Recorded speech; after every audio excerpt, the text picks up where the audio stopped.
തമിഴ്നാട്ടിലെ സെമ്മൻകുപ്പത്ത് school bus ട്രെയിനിൽ ഇടിച്ച് 3 കുട്ടികൾക്ക് ദാരുണാന്ത്യം. 3 കുട്ടികൾക്കും വാൻ ഡ്രൈവർക്കും ഗുരുതരമായി പരിക്കേറ്റു. ഗേറ്റ് കീപ്പറെ സസ്പെൻഡ് ചെയ്തിട്ടുണ്ട്. സ്കൂൾ ബസ് ഡ്രൈവർ ആവശ്യപ്പെട്ടതനുസരിച്ച് ഗേറ്റ് തുറന്നുകൊടുത്തു എന്നാണ് ഗേറ്റ് കീപ്പറുടെ വിശദീകരണം. മുഹമ്മദ് റഹീസ് വിവരങ്ങളുമായി ചേരുന്നുണ്ട് ചെന്നൈയിൽ നിന്ന്. റഹീസ്, വളരെ നടുക്കമുണ്ടാക്കുന്ന, വളരെ വേദനാജനകമായൊരു വാർത്തയാണത്. ഈ ഗേറ്റ് കീപ്പറുടെ വീഴ്ചയാണ് ഈ വലിയ ദുരന്തത്തിന് കാരണമായത് എന്ന വിവരമാണ് ദൃക്സാക്ഷികളടക്കം പങ്കുവെക്കുന്നത്. ഇതിൽ ഒടുവിലായി പുറത്തു വരുന്ന വിവരങ്ങൾ എങ്ങനെയാണ് റഹീസ്?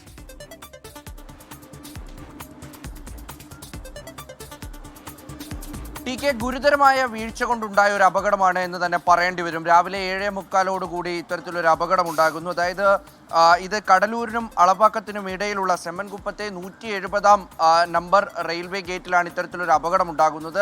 ഈ ഗേറ്റ് എന്ന് പറയുന്നത് ഈ ഗേറ്റ് കീപ്പർ ഓപ്പറേറ്റ് ചെയ്യുന്നൊരു ഗേറ്റാണ്. സാധാരണഗതിയിൽ 2 തരത്തിലുള്ള ഗേറ്റ് ഉണ്ട്. അതിലൊന്ന് ഓട്ടോമാറ്റിക് ഗേറ്റിംഗ് സിസ്റ്റമാണ്. അത് സിഗ്നലും ഒപ്പം തന്നെ ഈ പറയുന്ന ഗേറ്റ് തുറക്കുന്നോ അടയ്ക്കുന്നോ എന്നുള്ളതൊക്കെ തമ്മിൽ കണക്റ്റഡ് ആയിരിക്കും. പക്ഷേ ഇത് ടോട്ടലി മാനുവലായിട്ട് നടക്കുന്ന ഒരു പ്രോസസ്സാണ്.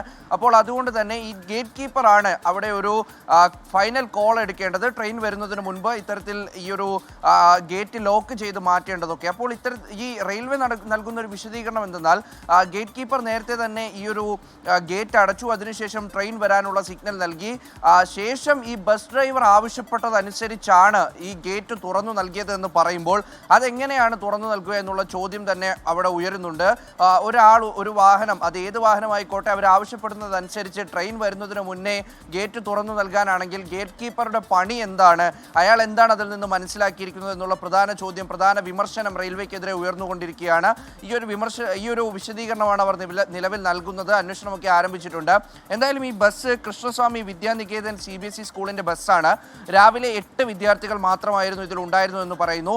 3 വിദ്യാർത്ഥികളാണ് മരിച്ചിരിക്കുന്നത്. അതായത് 6ാം ക്ലാസ്സുകാരനായ നിമിലേഷ്, +2 വിദ്യാർത്ഥി ചാരുമതി, ഒപ്പം തന്നെ +1 പഠിക്കുന്ന ചെടിയാൻ.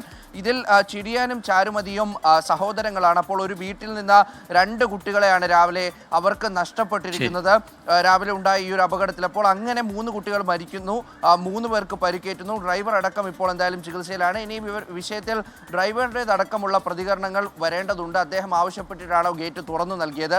അങ്ങനെ 3 കുട്ടികൾക്കാണ് ജീവൻ നഷ്ടമായത്. അതിൽ 2 പേർ സഹോദരങ്ങളാണ്. ഗേറ്റ് കീപ്പറുടെ ഗുരുതരമായ വീഴ്ചയും അനാസ്ഥയുമാണ് ഇങ്ങനെയൊരു വലിയ ദുരന്തത്തിന് കാരണമായത്.